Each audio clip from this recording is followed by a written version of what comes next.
Sound quality seems to have rebounded somewhat, so fingers crossed that will retain. For this video, I want to actually put out an open question, and that is, are there times when censorship is justified? That is to say, are there times when a certain degree of control, let's try to get a better light there. There we go. Are there times when a certain degree of control over information is justified, either by a government or by an individual or by someone in a position of controlling that information? Now, on the surface, anyone who believes in democracy and transparency and the concept of transparency itself would almost certainly say, no, all censorship is bad. And that would be generally my reaction. I am not a fan of censorship, especially at government level. I mean, recently I made the video in which I was very critical of the way in which the Chinese Communist Party censors information. And I still am. I stand by everything I said in that video. Not just the Chinese government. I'm wary of any government censoring information. But perhaps there are some areas that need to be looked at and just discussed a little bit. Let's look at the internet now. The internet is a vast ocean of opinions, of information, and most of it is harmless, probably, in the sense that it is spreading knowledge, information, ideas. But there is a dark web. There is this murky side of the internet that is inescapable, and it is very difficult to police. No government in the world has the power to absolutely police it, even China, because people can get VPN. Now, there's frankly some very sick stuff on the dark web. I've heard of cases. Um, I didn't want to go into them because I didn't want to bring my mind to that place. I didn't want to depress myself by being subjected to seeing that stuff. But I've heard of cases, for example, about 10 years ago. Actually, it would have been about 20 years ago now. There was some Ukrainian teenagers, the so-called maniacs of Dnipropetrovsk.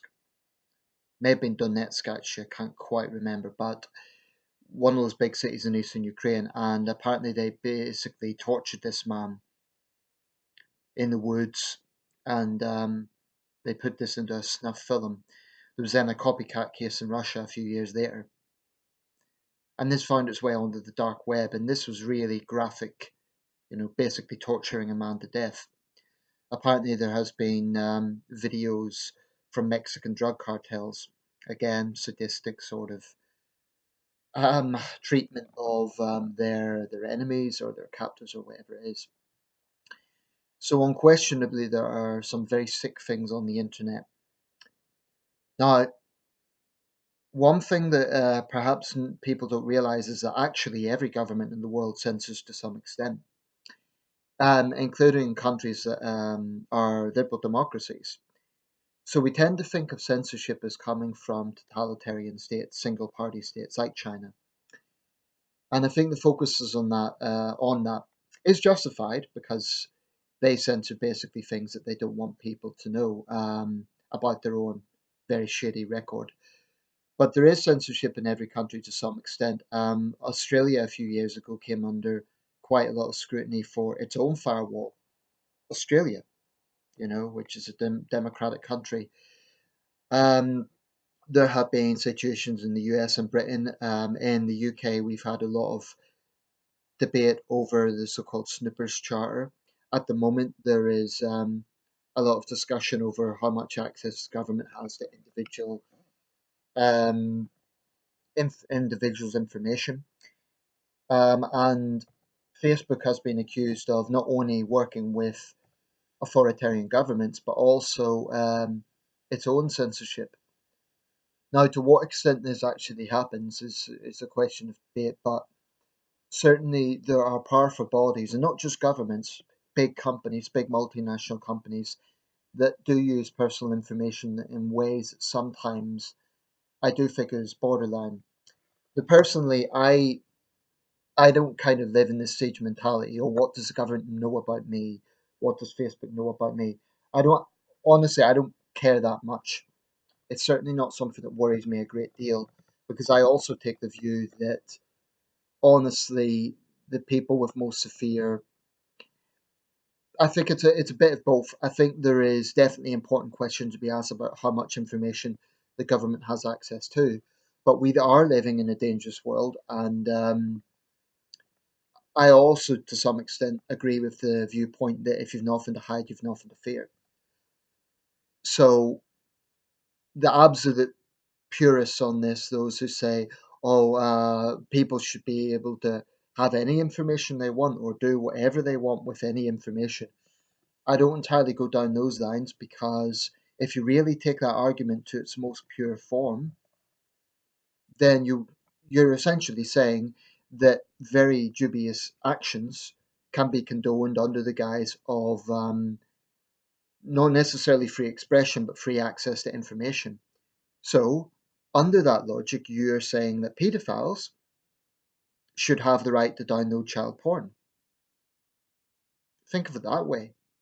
Under that logic, you can say that impressionable young Muslims should have the right to look at jihadist websites where Daesh thugs are beheading people.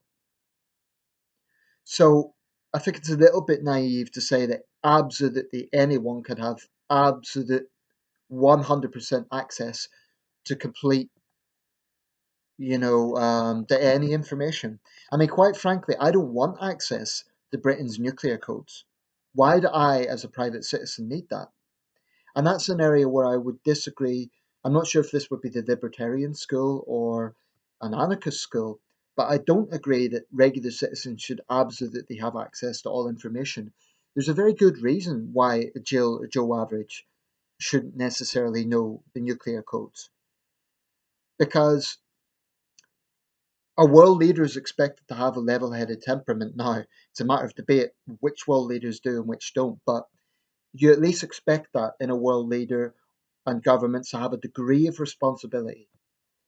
If you take this to its extreme, if you really go down the anarchist line of things, anyone can access anything. You could have mentally deranged people looking at national security information, and that, in my opinion, is reckless.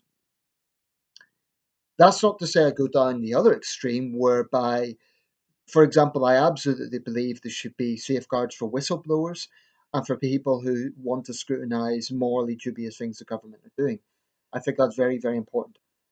But, there's been a lot of discussion of this in recent years with the NSA scandal of 2013-14.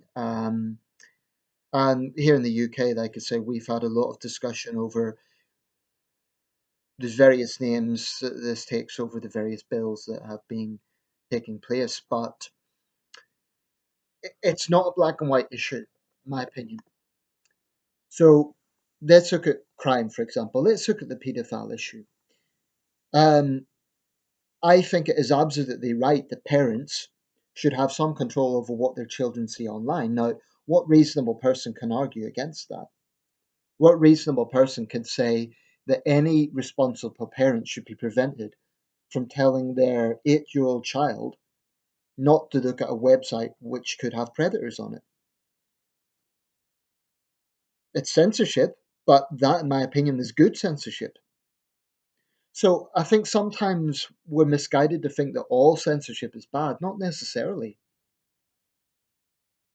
There could be other situations. Now, one of the arguments the Chinese government uses, at least their defenders use, is that sometimes they have censored information to prevent riots.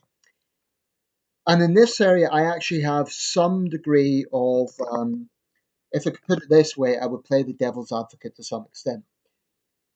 I disagree with the Communist Party censoring their past. Not only do I disagree with it, I detest it because then they point fingers at other countries. But, I've said what I wanted to say on that. However, in other areas, maybe a certain degree of controlling information is justified because What tends to happen is China looks at its nearest big neighbor, India, in terms of similar demographic population. India, frankly, has a long history of bloody sectarian religious violence. Now, no one can deny that. And Indian viewers, with the greatest of respect, you cannot deny that is a big part of modern Indian history. It's been seen in Gujarat, it's been seen in other states. And I do believe that there are situations when social media can definitely exacerbate tensions. So the Chinese government looks at this and says there's situations like what, for example, in Xinjiang a few years ago, there was unrest, and there was mixed claims going around. The Uyghur population were claiming that the Han side were persecuting them and they were being discriminated against, and that Chinese police officers had abused Han people, abused Uyghur people. The Han side contend that the Uyghurs have been involved in criminal activity, and the East Turkestan Front is basically an Islamist organization, and they want to, make China into an Islamist caliphate and so on. So you're hearing two different sides. There have been several examples of bloody unrest in Xinjiang now, and innocent people got hurt on both sides. There's no question about that. So if it is a case that you have people who maybe are hot headed and they are spreading information against another group, whether that be Han people spreading information about Uyghurs or Uyghurs spreading information about Han people. Perhaps in those circumstances, a certain degree of control is necessary. However, this is where the Communist Party kind of shoot themselves in the foot because they argue it's necessary to control information in order to maintain the peace. And they're very, very enthusiastic about a harmonious society because today's Communist Party do want to avoid a repeat of the Cultural Revolution. They're also aware of China's bloody history. Um, so that argument would be understandable, but they then shoot themselves in the foot by the lack of transparency. I think governments need to get the balance right. If you're going to control information, then it's the responsibility of the government or the police to give people information. Because I think people get frustrated and angry when there is no information. And then you start getting conspiracy theories, whether they're right or wrong, about cover ups. And that's when people get angry. That's what's happened in some Western countries recently. In Sweden, I mentioned, actually, I can't remember if I made a video on this, but there was a Swedish newspaper that was basically pressured by the local police to cover up crimes because they happened to be committed by migrants. Now, Sweden has very strict laws on reporting the ethnicity of people who are apprehended for crime. And on the surface, this is actually similar reasons to the Chinese government. That is because they don't want racial tensions. But it actually has had the opposite effect, and it has led to tensions rising. It's led to an increase in populist right parties. The same's happened in the Netherlands, who then argue, oh, the liberal elite are hiding this information, and on some level they are right.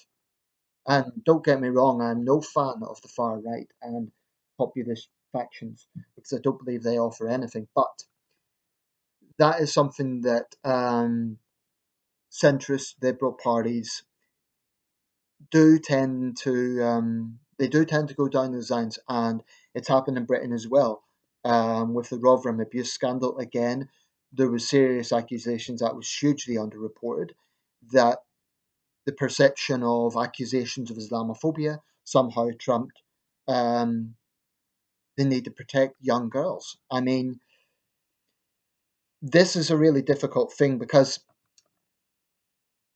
I understand the need for authorities to want to avoid vigilante justice. I don't like vigilante justice, and vigilante justice very often results in innocent people being targeted because some idiot who's read the Daily Express or the Sun has taken things into their own hands because they have confused, and there has been examples of this in the UK, of people, for example, confusing a pediatrician with a paedophile, as if a paedophile would actually advertise themselves.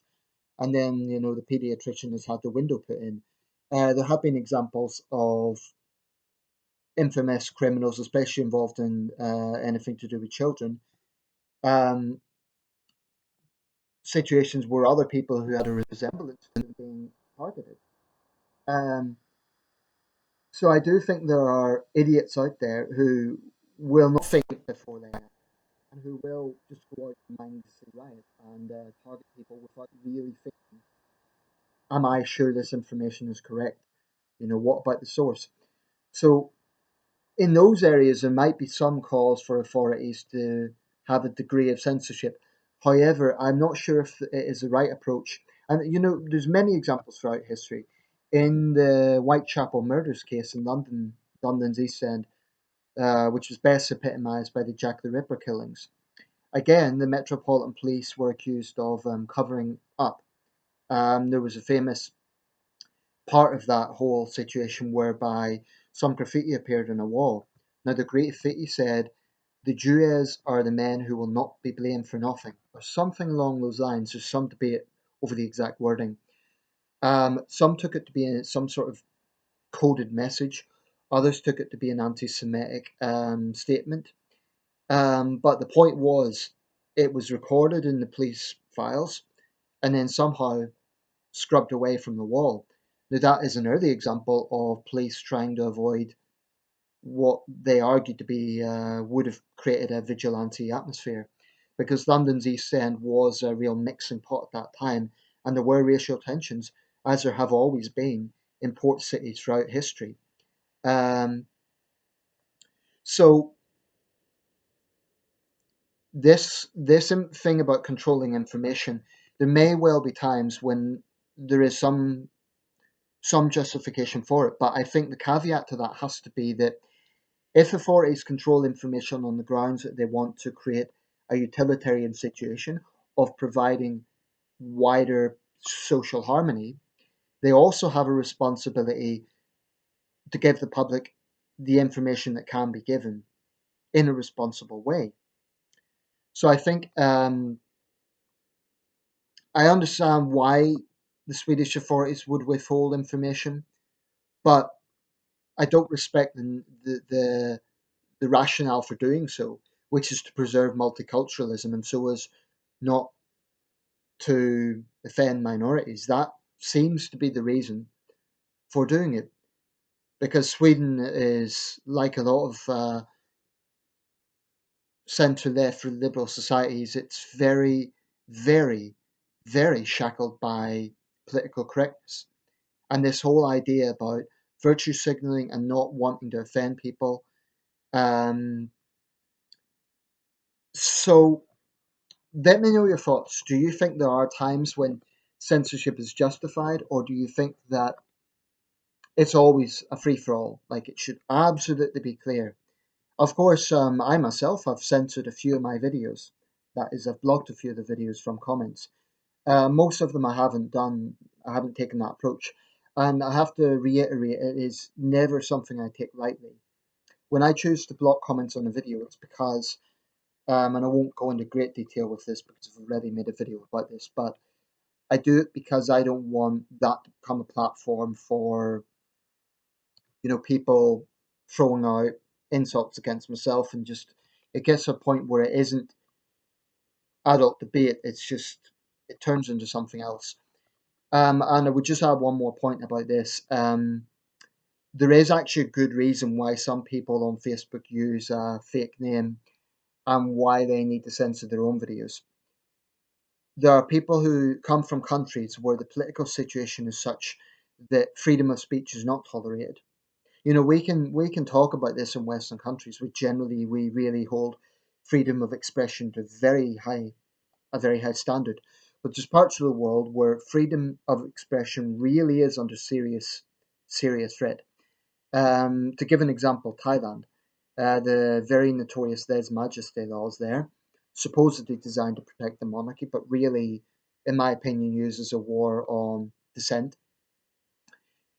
I know Thai dissidents who don't use a real name because they do not want to be targeted by royalist thugs.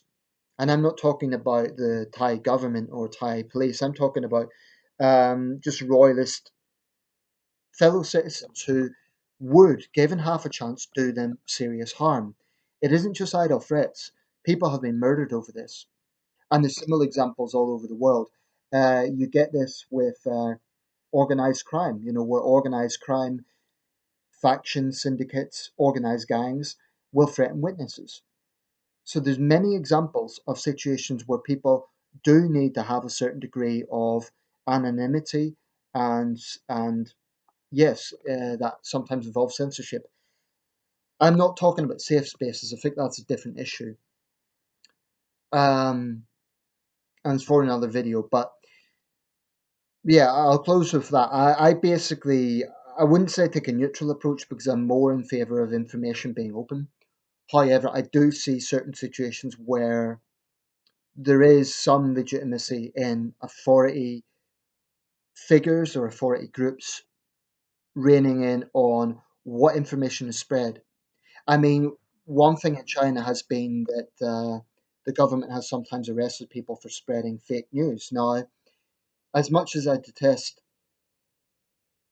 you know, uh, their authoritarianism, there are situations where, frankly, have been people who have been spreading false information about attacks that never happened and so on.